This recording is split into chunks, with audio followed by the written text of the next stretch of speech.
लग जा गले के फिर ये हंसी रात हो न हो, शायद फिर इस जन्म में मुलाकात हो न हो, लग जा गले।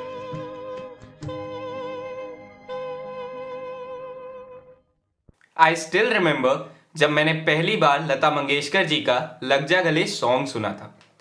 कुछ बात थी यार उस गाने में, वो लिरिक्स, वो मेलोडी, वो म्यूजिक कुछ ऐसे थे जो गूज़बम्स दे जाते थे। इवन आज भी इतने सालों बाद वो गाना जो भी सुनता है उसके आंख में आंसू जरूर आ जाते हैं। हम में से कितने ही लोग ऐसे होंगे जिनकी किसी गाने से एक सिमिलर स्टोरी जरूर जुड़ी होगी, और कितने सारी ऐसी म्यूजिक की यादें हमारे साथ हम लेके चलते हैं, चाहे वो कॉन्सर्ट्स को अटेंड करना हो, रेडियो सुनना हो, शावर में गुनगुनाना हो, आप बस, टैक्सी या कैब में बैठे हो और अचानक से कोई धुन, कोई लिरिक्स आपको इतना हिट कर जाती है कि आपका पूरा ध्यान सिर्फ उसे याद करने पर रहता है, और बाद में उतनी ही शिद्दत से वो गाना या धुन को ढूंढा जाता है और मिल जाने पर एक तरीके का सुकून। There is always something about music that can fill us with emotion from sadness to joy. Music हमें बहुत बहुत तरीकों से इंपैक्ट करता है और अभी तक करता आया है। इतने सालों से हर एक छोटी चीज में ही तो म्यूजिक देखते आ रहे हैं। बादलों के गरजने में, चिड़ियों के चहकने में, हवा की सरसराहट में, पहाड़ों के शोर में, इवन दो किनारों की शांति में भी म्यूजिक है जो हमारा मूड चुटकियों में सही कर देती है। तो क्या बोल रही public, this is your host Yash Walter. स्वागत करता हूं आप सभी का एक बार फिर से आपके अपने favourite show weekends with Walter में। इस सैटरडे के हमारे गेस्ट भी कुछ ऐसे ही हैं जो घिरे रहते हैं हमेशा किसी धुन में, कभी पॉप, कभी रॉक, कभी सूफी, कभी फोक गानों की दुनिया में बसे रहते हैं। कभी अरिजीत सिंह के गानों को एक नया टच देते हैं तो कहीं ना कहीं आर.डी. बर्मन साहब के गानों को एक नया क्रंच देते हैं। हमारे ये गेस्ट इन सारी चीजों में काफी माहिर हैं।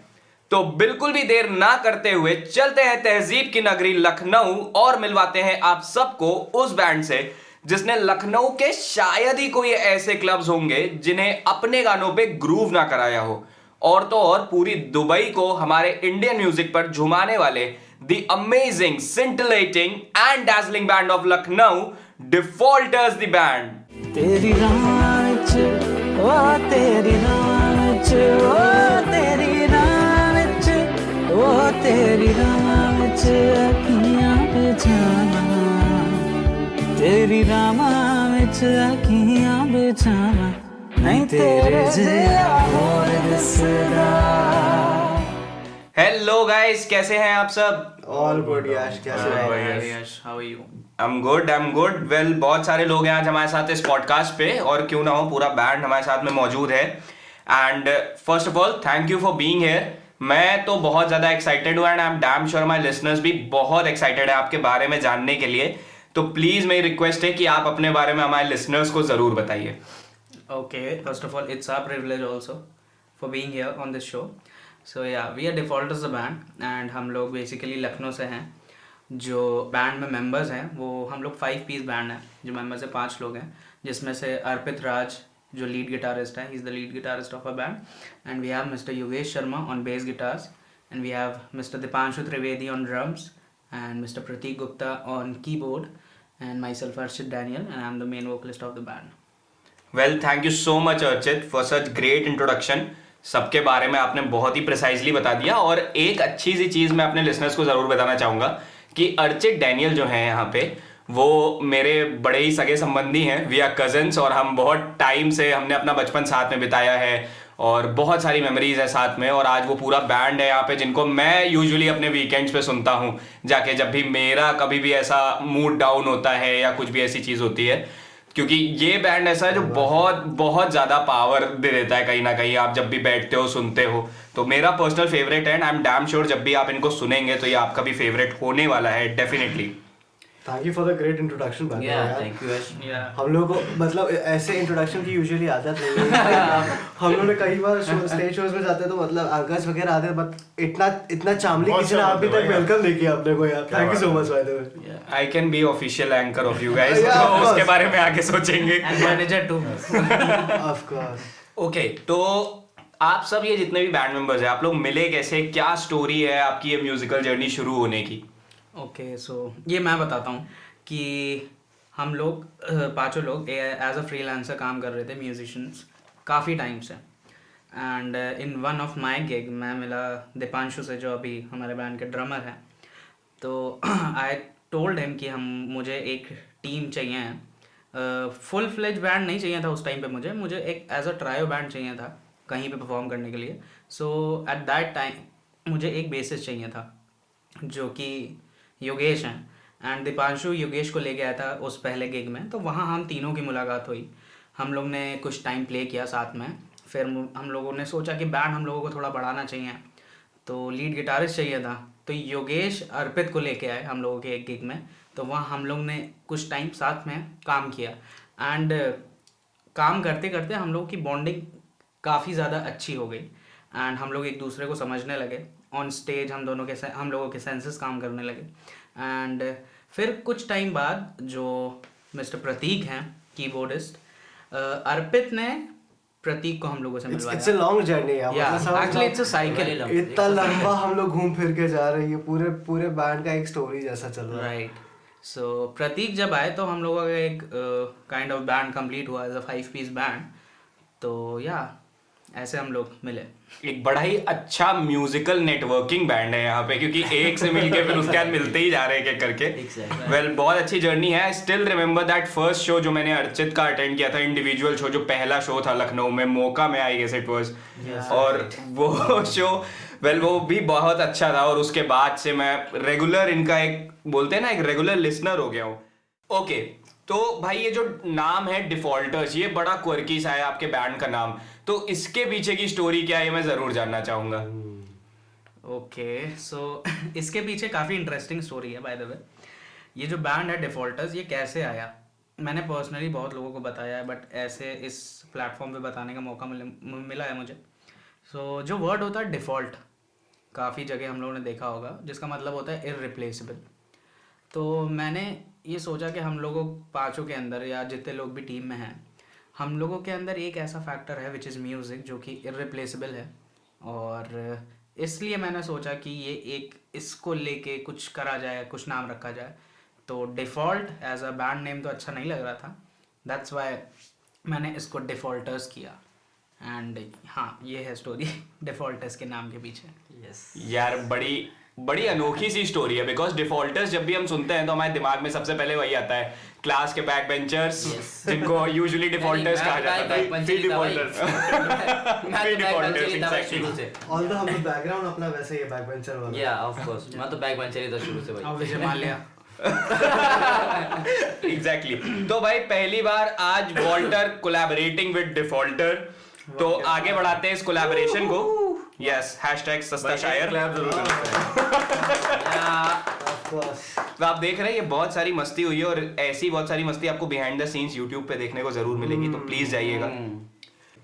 तो आप लोग यूजुअली दुबई में परफॉर्म करके आए, तो उसका एक्सपीरियंस कैसा रहा आप लोग का?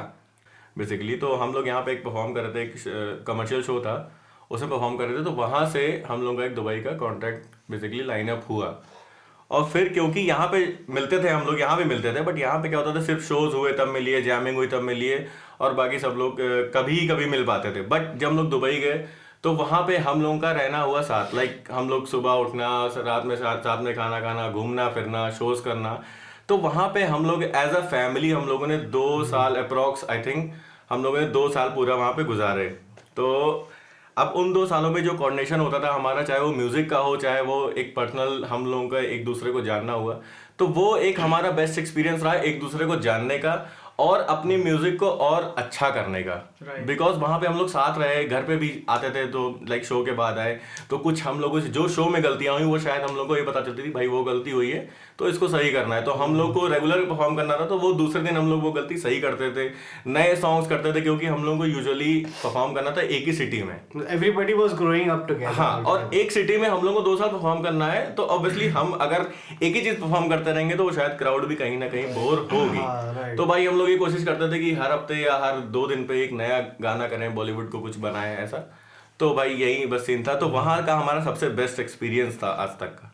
Right, I agree.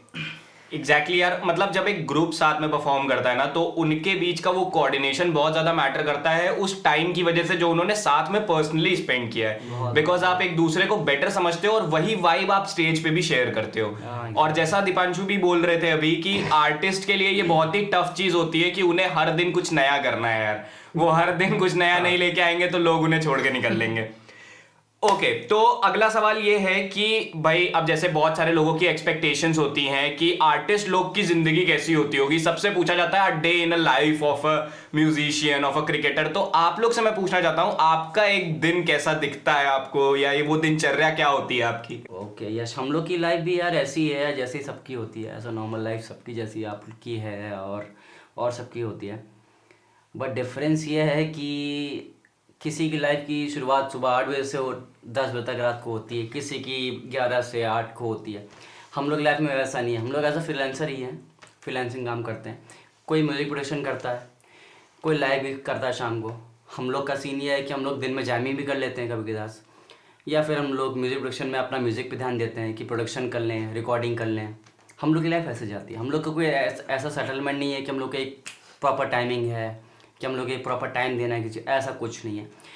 एक हम लोग लाइव जैमिंग करते रहते हैं, ऑन द डे कैसे भी चलता रहता है हम लोग, वो है। और कुछ इसके अलावा भाई सच बताएं तो हमारा दिन नहीं हमारी रातें होती है। एग्जैक्टली ऐसा ही। हाँ, दीपांशु सही कह रहा हमारा है। दिन हो ही नहीं पाता है भाई। दिन बाकी घर के प्रोडक्शन में काम, होता है, बाकी घर का काम, सब्जी लाना, या ये सब। और यहाँ ये चीज़ हम लोग करते हैं एग्जैक्टली। अगर आप लोग ऐसा होता है कि आर्टिस्ट लोग ऐसी चीज़ें नहीं करते हैं घर में कि हाँ इन लोग की लाइफ तो बहुत लेविश लाइफ है। लेविश लाइफ भाई कुछ नहीं है, ये तो बहुत दूर की बात है। ये सोच की बात है। किसी को लगता होगा कि आर्टिस्ट लाइफ बहुत लेविश लाइफ है, कुछ नहीं है भाई, ऐसा कुछ नहीं है। हम लोग भी पापा मम्मी की बहुत सुनते हैं, हम लोग भी बहुत घरेलू आदमी है। तो ऐसा कुछ नहीं है कि आर्टिस्ट लेविश लाइफ नहीं होती है। सब में मेहनत है, हर चीज़ में मेहनत है भाई। एग्जैक्टली यार, मतलब ये चीज बहुत सही बोली है कि लोगों को लगता है कि यार आर्टिस्ट की लाइफ में कितना फन होगा, वो सब तो गाते बजाते रहते हो सारी चीजें। बट ऐसा होता नहीं है हमेशा हमारे साथ में। इवन दो क्योंकि आर्टिस्ट को अभी सोसाइटी ने उतना ओपनली एक्सेप्ट भी नहीं किया एज अ प्रोफेशन। किसी से बोल दो कि एक बैंड में हूँ, परफॉर्मर हूँ, लेकिन जीने के लिए और क्या और क्या एग्जैक्टली सरकारी नौकरी है। ओके, तो आपके ये जो पेरेंट्स हैं इनका कितना कंट्रीब्यूशन रहता है आपकी जर्नी में, और या क्या कंट्रीब्यूशन अभी तक रहा है? आई गेस ओवरऑल एक्सपीरियंस सबका एक ही जैसा रहता है। ऑफ कोर्स पेरेंटल कंसर्न ऐसा चीज़ है कि हर पेरेंट चाहता है कि उसका बेटा जो है या फिर उनकी बेटी जो है एक अच्छी जगह पे पोस्ट हो जाए, एक अच्छी सैलरी वाली नौकरी करे। तो वो वाला कंसर्न ऑफ कोर्स सबके पेरेंट्स का था। बट थोड़ा सा इनिशियली तो मतलब प्रॉब्लम होता है क्योंकि म्यूजिक हम लोग में बहुत ज़्यादा ऐसा पुराने जनरेशन तो से तो नहीं है, बट उस जनरेशन से है जहाँ पे हम लोग को लाठी देके पढ़ाया गया कि मतलब तुम पढ़ाई करोगे तो तुम्हारी जिंदगी मैं तो बहुत पिटा हूँ भाई, मैं तो बहुत सबके आई गेस हम लोग पर्टिकुलरली 90s के जनरेशन वाले जो हाँ बोल सकते हो यार, हम लोग उस ग्रुप से आते हैं जिसके पेरेंट्स भाई लाठी लेके खड़े रहते थे। और हम लोग का मतलब सोल पर्पस होता था कि मतलब या तो IAS या तो CA या तो इंजीनियरिंग या तो साइंटिस्ट, ऐसा कुछ कर रहे हो तो तुम सफल हो जीवन में, या तो तुम किसी काम के नहीं हो, किसी काम में। राइट। तो टीचर्स को बोलते थे भाई तुमने मारा नहीं यार, इसको मारो और लाठी से मारो। और आई रिमेंबर दैट यार, मतलब मेरे बाप तो यही बोलते थे भाई आपने कम मारा और मारो उसको। सबसे खड़ूस टीचर जो था मेरे स्कूल का, मेरे पिताजी ने पेरेंट्स टीचर मीटिंग में जाके उनको वही कहा था कि मतलब सर आप इनको मार सकते हैं। मैं बैक ऑफ द माइंड सोच रहा था मतलब इस आदमी को मारने का परमिशन दे देगा, ये तो जान से मार डालेगा यार, बाहर मारता था। अभी तो स्कूल में भाई रिस्ट्रिक्शंस हो गए कि अभी आप बच्चे को नहीं छू सकते हो, बट तब काश तो हमारे टाइम तो यार आज के टाइम पे होती थी सीन भाई, अलग ऐसी है। कुटाई। दीपांशु अभी एक स्कूल में टीचर है तो वो समझ रहा होगा इस समय का डिफरेंस कैसा है। भाई अभी तो छू नहीं सकते आप, खाली उनको देख लो तो उनके पेरेंट्स चले अब आते तो हैं। जेल हो जाएगा भाई सब। एनीवे बात ये चल रही थी कि हाँ पेरेंट्स का तो थोड़ा वो कंसर्न था कि हम लोग अच्छी जगह पे सेटल हो जाए, म्यूजिक करना बहुत मतलब सेफ साइड नहीं सोचा जाता था इन अ वे। बट धीरे धीरे हम लोगों ने जब जैसा काम करना चालू किया, काफ़ी लोगों के साथ कोलैब कर रहे थे, फिर हम लोगों ने अपना आपस में बैंड फॉर्म किया, काफ़ी अच्छे स्टेज पे हम लोगों ने परफॉर्म किया, तो अच्छा रिस्पॉन्स जब आने लगा तो धीरे धीरे हम लोग के पेरेंट्स भी आई गेस काफ़ी। लेकिन प्रतीक भाई अभी पेरेंट्स भी काफी मतलब इस चीज को Supportive हैं। सपोर्ट Yeah, देने लगे। right. पहले के आज की कंपैरिजन में अगर मैं पहले देखा से जाऊँ तो लेके। अभी काफी Very true. लाइक बहुत सपोर्टिव हो रहे हैं अपने बच्चे को, लाइक थोड़ा भी बड़ा होता है तो उनको Music गिटार, हाँ। कीबोर्ड्स, ड्रम्स, उनको काफी मतलब एक अच्छा सा उनको एक प्लेटफॉर्म दे रहे हैं बच्चों को हाँ, एटलीस्ट। बहुत ज्यादा और अच्छा इम्पोर्टेंट है भी भाई। होता है मतलब घर से सपोर्ट मिलना, आई बिलीव, क्योंकि बहुत जरूरी है। एक बहुत बड़ा पावर है एक तरीके से, एक बहुत बड़ा स्ट्रेंथ है, क्योंकि आप आधा मेहनत कर रहे होते हो घर को कन्विंस करने में और दूसरा आप आधा मेहनत आप लगा रहे होते हो। खुद से मतलब लगा रहे हो, सोचिए सही कितना बात है। कितना प्लस पॉइंट होगा अगर आपके पास 100% स्ट्रेंथ होगा सिर्फ अपने पैशन को लेके फॉलो करने में। एग्जैक्टली। एंड इवन दो वो सोसाइटल चेंजेस भी हैं, बिकॉज सोसाइटी ने पहले उस चीज को उतना स्ट्रांगली नहीं एक्सेप्ट किया था जितना स्ट्रांगली शायद आज एक्सेप्ट करते हैं, क्योंकि आज उनको बहुत सारी फील्ड्स दिखती हैं करियर बनाने की उसमें, और पेरेंट्स भी एक टाइम के बाद मानते हैं जब आप उनको कुछ प्रूव करके दिखाते हो उसी चीज में जो आपका पैशन है। भाई तो पहले इसको बोला जाता था हिंदी में नाचना गाना आज ही बोलते कि हैं भाई बहुत लोग। नाचने वाले क्या बंद हो गया गाओगे? Okay let's cut it, no offence to anyone. आगे बढ़ते हैं इसी के साथ। तो ये जो आप लोग इतने फ्रीक्वेंट ट्रैवल्स करते रहते हो, जगह जगह शोज करते हो डिफरेंट सिटीज में, इवन दो डिफरेंट कंट्री भी गए थे आप, तो ये जो अलग अलग ट्रैवल्स हैं और साथ साथ में अपना घर ये मैनेज कैसे होता है इस ड्यूरेशन में, घर से इतनी टाइम तक दूर रहना? मैनेजर साहब बताएंगे। बेटा भाई मैं आपको एक चीज बताना चाहूंगा। एक्चुअली जब हम लोग जर्नी करते हैं, कभी मॉर्निंग गिग्स भी हुई, कभी आफ्टर भी हुई, कभी इवनिंग भी हुई, और कभी कभी नाइट भी होती है। तो बारिश में, आंधी में हम लोग चले जाते हैं वर्क पे परफॉर्मेंस करने के लिए, लेकिन हमें पता नहीं होता कि रास्ते में जो है हम जा तो रहे हैं, रिटर्न जब होंगे तो कब होंगे। ठीक है, कहीं तमंचे पे डिस्को भी हो जाता है और कहीं कहीं एक्चुअली क्या है, आफ्टर शो तो मनी चाहिए ना अपने को, बिल्कुल, काम करो तो मनी आज चाहिए। आज सारी असलियत सामने और जितने भी लोग ऐसा होता रहता है, इट हैपन, सबके साथ होता है, सारे बैंड्स कर जो सकते भी हैं। हैं मोस्टली म्यूजिशियन के साथ होता ही होता है ना, सबकी लाइफ ऐसी ही होती है मुझे लगता है। तो या इफ वी टॉक लाइक आपने जो इससे पहले क्वेश्चन पूछा, तो अब अगर हमारे पेरेंट्स को दिख गया हम लोग यही कर रहे हैं, सपोर्टिव है, तो इतना इशू नहीं होता है, वो लोग भी हाँ। समझते हैं एंड तो हाँ मैनेज हो जाता है बेसिकली। और जब उनको लगता है उनका बच्चा हाँ बड़ा है तो फिर जय हो। नाम हो गया, नाम हो गया। लाभ हो गया। ओके, तो अकॉर्डिंग टू यू गाइस, ये जो सोशल मीडिया है आज की डेट में, ये म्यूजिक इंडस्ट्री को कितना कंट्रीब्यूट कर रहा है? आपके क्या व्यूज हैं इस चीज पे? यह सोशल मीडिया का यूज़ तो बहुत अच्छा है, और आज के टाइम में तो बहुत ज़्यादा यूज़ है। यूथ के लिए तो बहुत अच्छा यूज़ है, वाइजली यूज़ करें तो अच्छे से। राइट।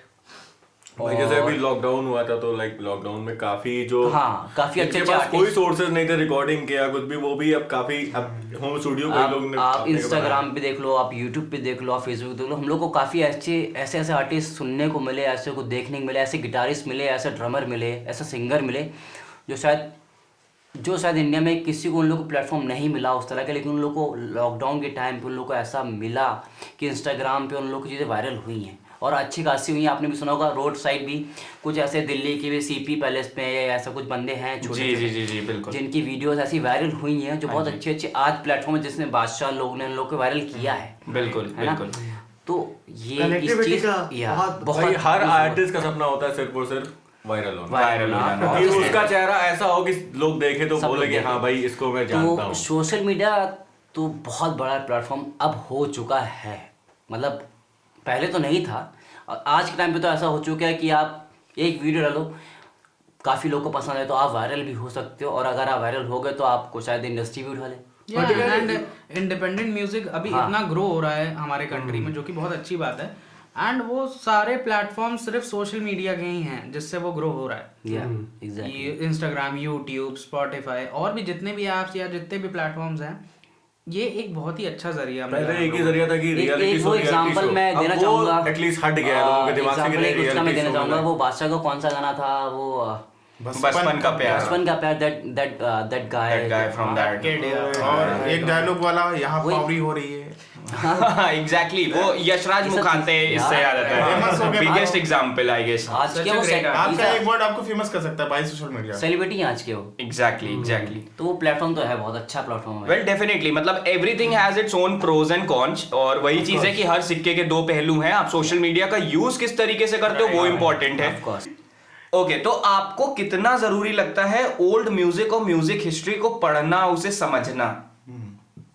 भाई ओल्ड म्यूजिक जिसको लाइक हम लोग अभी ऐसे रेट्रो भी बोलते हैं एक वर्ड, तो ओल्ड म्यूजिक में ये होता है कि अगर हम आज नया म्यूजिक कर रहे हैं, लाइक हम अगर कुछ वर्ड्स बोलते हैं या कुछ सीखते हैं तो पहले हमको ABCD पढ़नी पड़ती है, तो वो ABCD कहीं ना कहीं उस ओल्ड म्यूजिक में ही होती है। भाई आज का हम लोग कर रहे हैं, ठीक है, वो एक म्यूजिक का ट्रेडिशन चल रहा है क्योंकि सबको वहीं अभी तो कुछ भी लाइक रॉक पॉप सब कुछ पसंद है, बट जो ओल्ड म्यूजिक है अगर हम वो नहीं समझे तो हम कर तो लेंगे, बट जो एक उनका ट्रेडिशन था कि वो पहले चलते थे, घराने चलते थे, कि उनका मतलब वो म्यूजिक के लिए ही जीते थे और उसी के लिए ही मर जाते थे। एग्जैक्टली उनका जीना मरना सिर्फ और सिर्फ म्यूजिक होता था।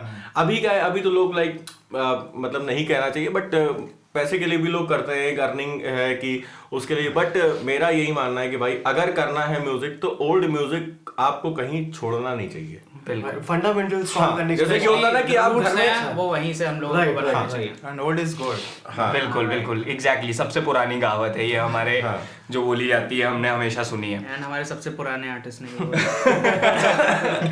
तो आपके हिसाब से म्यूजिक इंडस्ट्री में कौन सी ऐसी स्किल्स हैं जो बहुत यूजफुल भी हैं और काफी इंपॉर्टेंट भी हैं? भाई अभी तक की जितना मेरे अकॉर्डिंग एक्सपीरियंस जो मैं अपना बता रहा हूँ कि आप जितना ही अच्छा आप सुनोगे, अच्छा म्यूजिक सुनोगे, उतना ही आप डिजर्व करोगे अपने आप को कि हाँ मैंने ये सुना और कल मुझे प्ले करना है। लोगों को भी वो आपकी बात या आपकी प्लेइंग के थ्रू आप दूसरे पब्लिक तक भी जा रही है, राइट। है ना? Exactly. और एक कहावत तो होती है ना कि जितना हीरो को आप तराशोगे उतना शाइन मारेगा। बिल्कुल। इनफैक्ट बहुत इंटरेस्टिंग, मेरे को ये मैंने कहीं पे बहुत सुना भी है कि किसी आदमी का अगर कैरेक्टर आपको जानना हो तो उसका आप उठा के प्लेलिस्ट चेक कर लो, क्योंकि वो आदमी जिस तरह के गाने सुनता होगा वो उसके कैरेक्टर को बहुत ज्यादा पर्सोनिफाई करता है कहीं ना Exactly. कहीं। भाई एक वर्ड में इसका आंसर है लिसनिंग, बस नथिंग। यस यस बस वो बहुत फेमस एक फ्रेज है कि learn to listen, listen to learn. I guess वो Right, बेस्ट सूटेड है यहाँ पे उस चीज को लिए।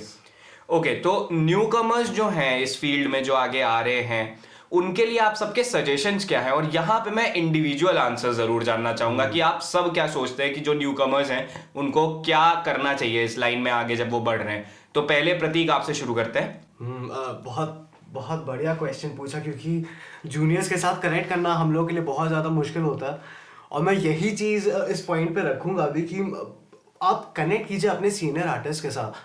बहुत ज़्यादा इम्पॉर्टेंट है अगर आप एक न्यू कमर हैं, अगर आप न्यू बाई हैं, एंड थोड़ा सा ऐसा कई बार होता है कि आप इनिशियल एज में तो दिशाहीन हो जाते हो, क्योंकि इतना सारा कंटेंट है आज के टाइम पे, इतने सारे तरीके के म्यूज़िक है, कौन सा करना चाहिए कौन सा नहीं।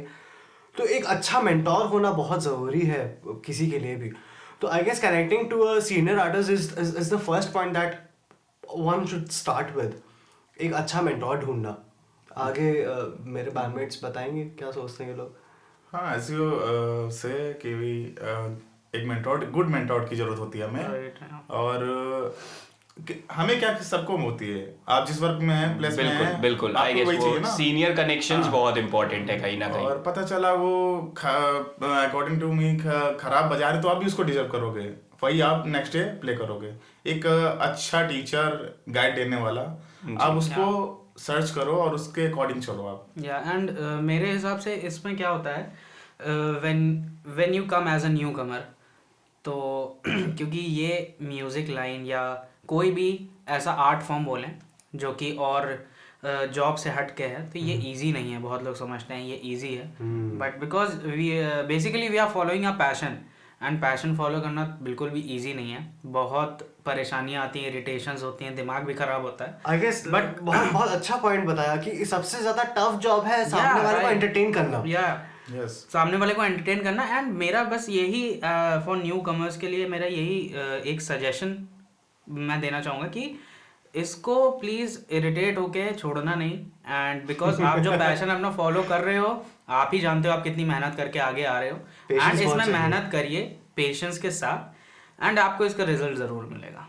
Right, of course. या बट अगर आप अपना आर्ट फॉर्म, जो भी आर्ट फॉर्म है, उसको दिल से कर रहे हो। उसके अलावा जैसे योगेश जी ने पहले बताया था कि मतलब अच्छा लिसनर होना बहुत ज़रूरी Yeah. है, तो इस पे भी आप ध्यान दीजिए। मतलब न्यू कमर्स को मैं कहना चाहूँगा कि थोड़ा सा इस पे ध्यान दीजिए कि आप अच्छा कंटेंट सुने, बहुत ज़रूरी है अच्छा कंटेंट सुने। भाई काफी आजकल सारे के लोग न्यू अभी कमर्स की करेंगे। मैं बात बताऊं, जो एक्चुअली न्यू कमर्स क्या म्यूजिक में, तो हम कहते हैं कि सभी न्यू कमर है। बिल्कुल। बिकॉज म्यूजिक का कुछ ऐसा नहीं कि आप कभी, कोई नहीं कह सकता कि भाई ये पूरा म्यूजिक इसको आता है। Right, हर रोज कुछ नया कभी सीखने नहीं। को ही वो मिलता है। एक इंसान जी के मर जाता है, बट वो कभी उसको ये नहीं कहा कि भाई इसको पूरा म्यूजिक आ गया।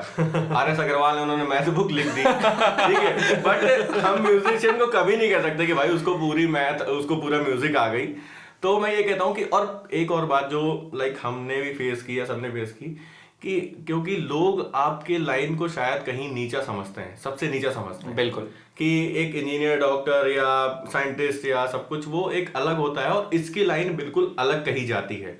जो हमारे लाइक, जैसे हम अगर इसकी बात करें तो अपने काम को छोटा मत समझो, ठीक है।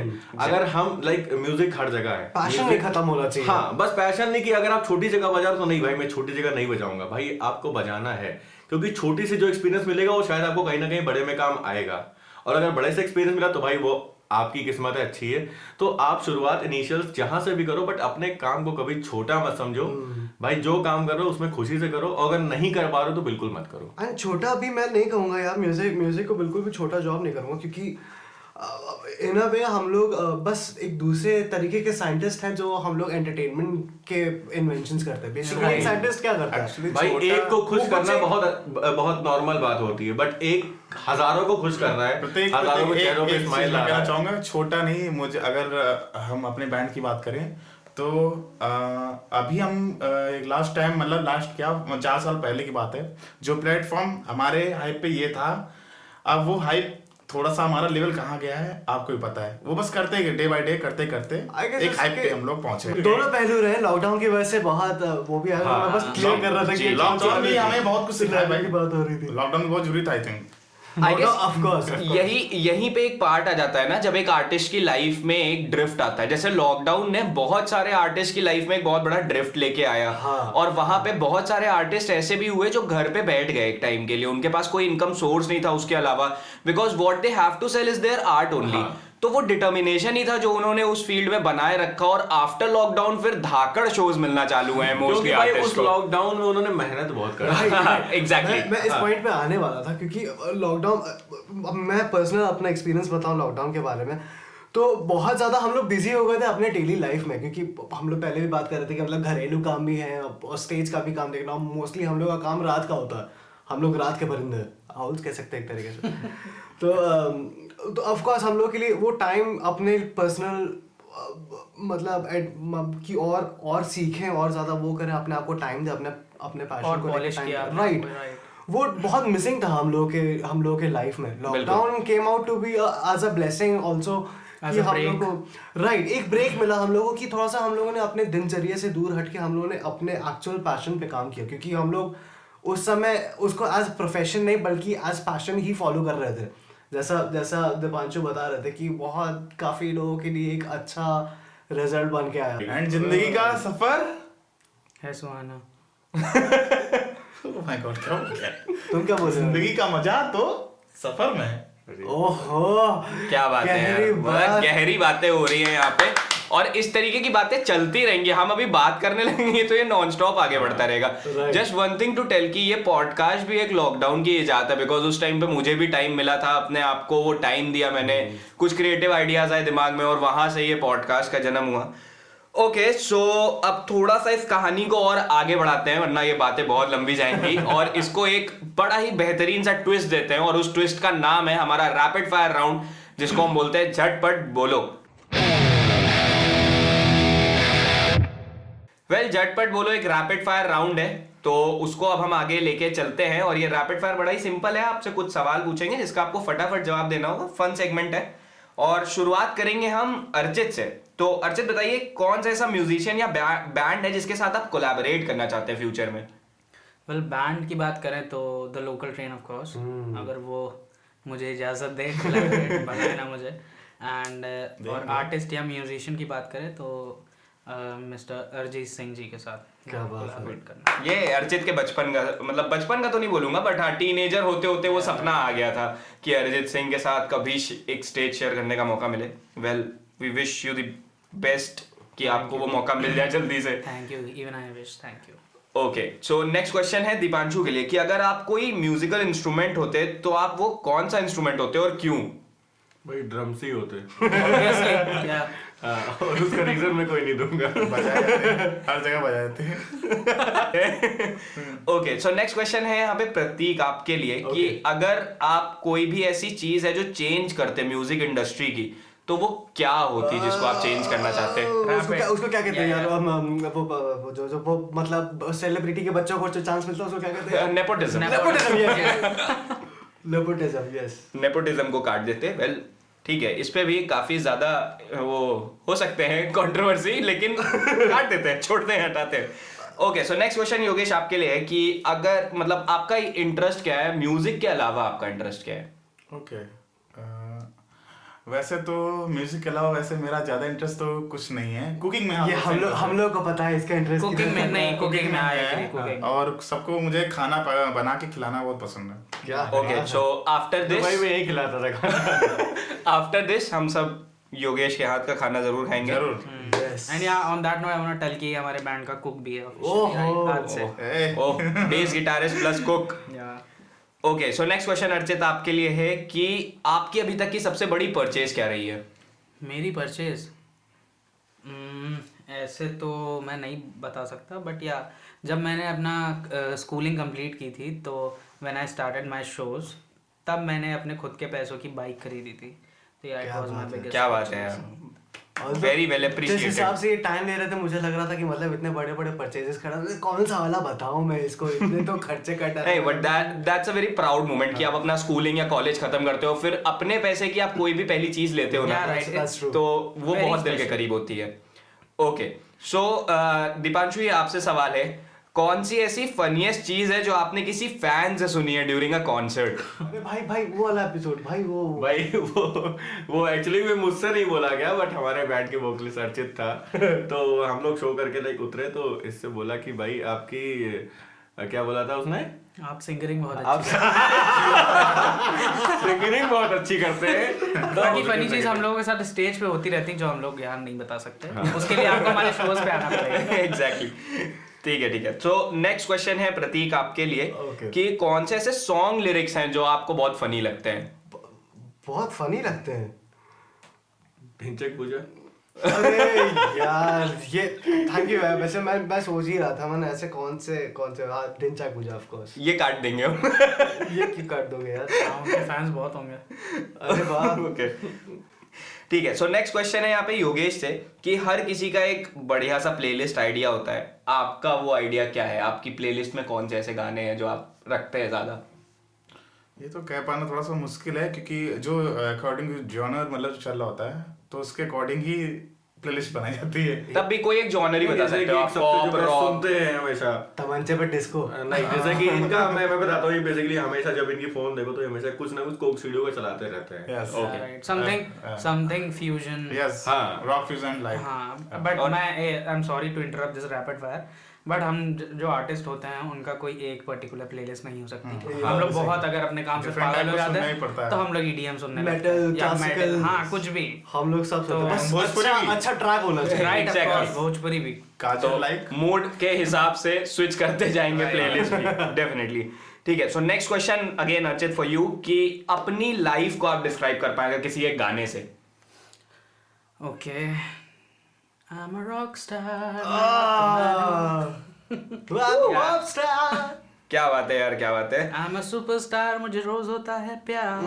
यस यस यस सच्ची कहानी पे आधारित। ओके, सो दीपांशु आपके लिए है ये सवाल कि सबसे यूजलेस टैलेंट आपको क्या लगता है आपके अंदर है? आपके अंदर भाई यूजलेस एक तो बोल रहे हो, ऊपर से टैलेंट बोल रहे वैसे ऐसा है नहीं स्टिल वो आपको लगता है कि टैलेंट है लेकिन औरों के लिए वो यूजलेस है। नहीं, दीपांशु यार बहुत टैलेंट है, आपने काफी एंटरटेन रखना है। ये आई गेस एंटरटेनमेंट का डिपार्टमेंट जो है वो 2-3 लोगों ने संभाल के रखा है इस बार। बिल्कुल आई गेस जितना मैं दीपांशु को जानता हूँ मिमिक्री एक बड़ा अच्छा टैलेंट है इनका, यूजलेस नहीं मुझे नहीं बोलेंगे पता उसको। नहीं ये मेरा talent मिमिक्री टैलेंट नहीं है इसका, बट हाँ बट वो आगे यूज बकवास बहुत ज्यादा। ओके सो नेक्स्ट क्वेश्चन प्रतीक आपके लिए कि अगर आप किसी एक बढ़िया से गाने का क्रेडिट चुरा सकते होते तो आप किस गाने का चुराते और अपने नाम पर कर लेते उसको? ये हंसी वादियां ये खुला आसमां, बहुत बहुत पसंद है मुझे ये गाना एक्चुअली। मैं रहमान साहब मतलब व्हाट द कंपोजिंग पार्ट का क्रेडिट आप मैं अपने सोचता था ये गाना काश पूरा ही मेरा होता। हाँ यस देखा भाई, वही रेट्रो वाली बात आ गई। हाँ, बिल्कुल, Old बिल्कुल। music है। Old is gold. बिल्कुल Old is बिल्कुल gold. और बहुत खूबसूरत गाना है। लिरिक्स से लेकर मतलब सब कुछ बहुत बहुत ही उम्दा। ओके सो ये सवाल मेरा योगेश आपसे है कि कोई भी ऐसा रिचुअल है या कुछ भी ऐसी एक एक्ट है जो आप लोग अपने स्टेज पे चढ़ने से पहले या परफॉर्मेंस करने से पहले करते हो अपनी एंजाइटी को दूर करने के लिए थोड़ा सा? भाई वो बताना मत। एक्चुअली हम लोग मन में ही थोड़ा सा कह सकते हैं प्रेयर लाइक कुछ भी कि आज परफॉर्मेंस सेट करनी है, तो अंदर से जय हो। ओके सो नेक्स्ट चलते हैं। फनीएस्ट इंसिडेंट क्या रहा है अभी तक आपके कोई भी कॉन्सर्ट का? Funniest incident actually at that time जब हम लोग दुबई में थे तो हम लोग पबजी बहुत खेलते थे फ्री टाइम में। अभी हम लोग हाँ अब तो नहीं खेलते हैं यहाँ पे, तो पबजी जो लोग खेलते हैं जितने भी हमारे लिसनर्स हैं उनको पता होगा पबजी में बॉट्स आते हैं। तो उसमें हम लोगों के शो के बीच में एक लड़का आया था, उसने कपड़े पहन रखे थे white capri and a colourful T shirt like bot जैसा बॉट होता है वही। एंड जो हमारे योगेश है उसने मेरे कान में आके बोला देखो बॉट आया है। तो हम लोग स्टेज पे ही गाना वाना छोड़ के हंसने लगे थे।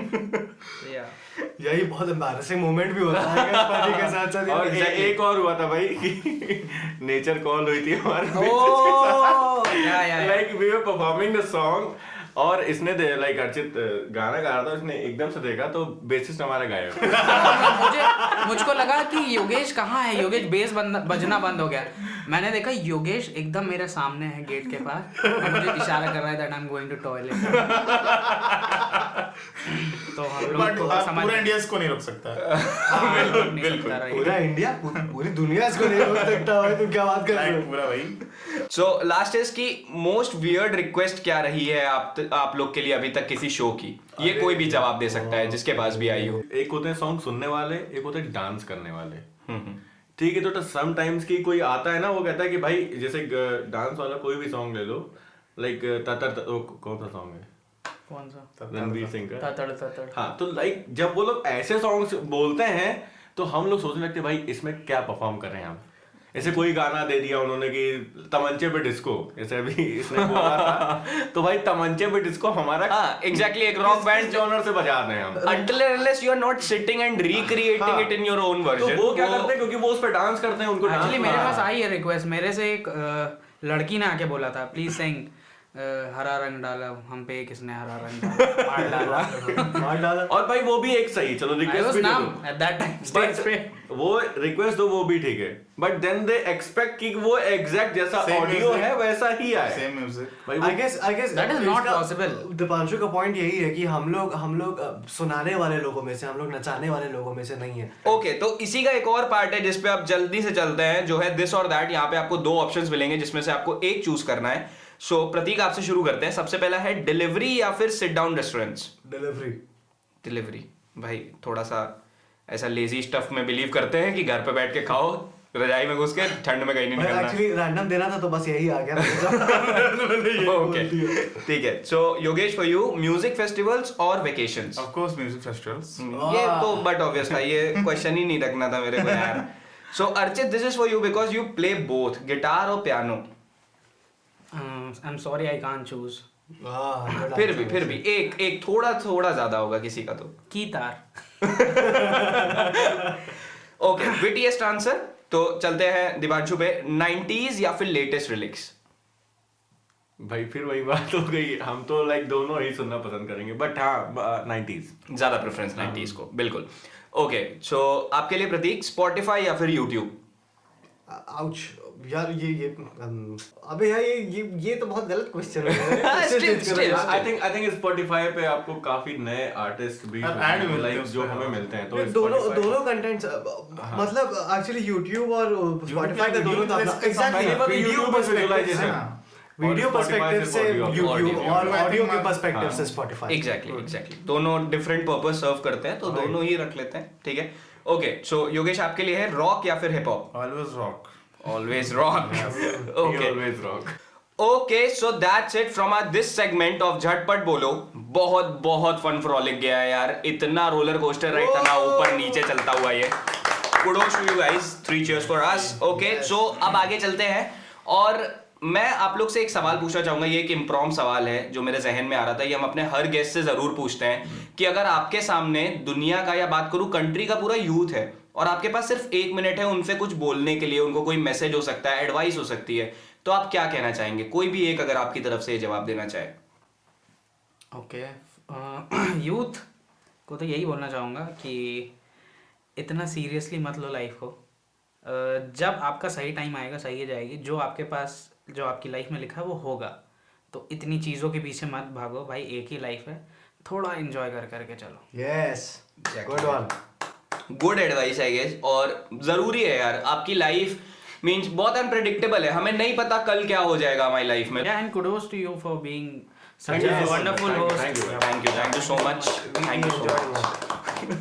Okay, so before we end this, मैं हमारे बैंड से रिक्वेस्ट करूंगा, मुझे पता है ये आप लोग की रिक्वेस्ट है, मेरे दिल तक आपकी आवाज पहुंच गई है, और अब ये आवाज मैं यहाँ पहुंचाना चाहूंगा कि ये प्लीज आप कुछ एक पीस जरूर परफॉर्म करें हमारे लिसनर्स के लिए, मेरे लिए प्लीज, माय फेवरेट बैंड।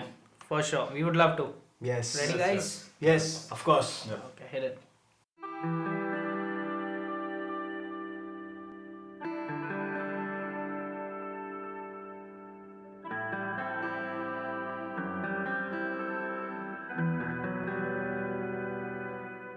शायद कभी न कह सकूं मैं तुमको, कहे बिना समझ लो तुम, शायद मेरे ख्यालों में तुम एक दिन मिलो मुझे कहीं पे गुम, शायद जो तुम न हो रहेंगे हम नहीं, जो तुम न हो तो हम भी हम नहीं, न चाहिए कुछ तुमसे ज्यादा तुमसे कम नहीं, जो तुम न हो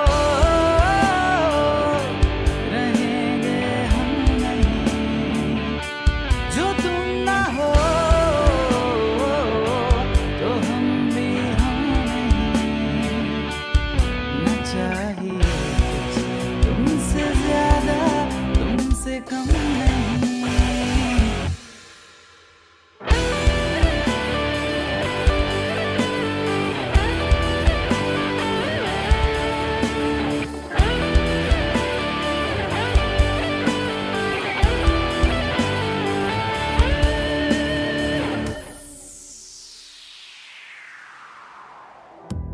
रख लूं छुपा के मैं कहीं तुझको, साया भी तेरा नाम दूं, रख लूं बना के कहीं घर मैं तुझे, साथ तेरे मैं ही रहूं, जुल्फ तेरी कितनी घनी,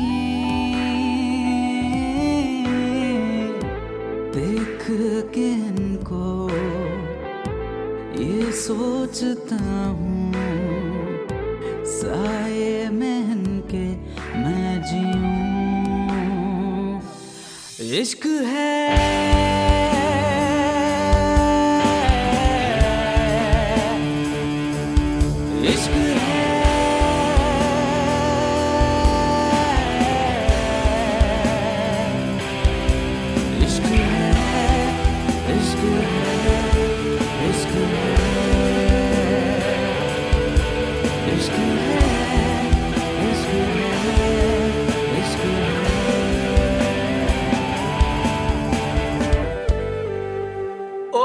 So that's it from our this episode of Weekends with Walter. Thank you so much defaulters, आप सभी का यहाँ पर कि आप सबने वो एक टाइम निकाला यहाँ पर आए. आई नो कि वो अभी एक ऐसा टाइम चल रहा है जहाँ पे आर्टिस्ट बहुत ज़्यादा ऑक्यूपाइड है सारे ही, और फिर भी हम लोग मिले. वो एक भाई भाई वाली फीलिंग है हमारी पहले से ही.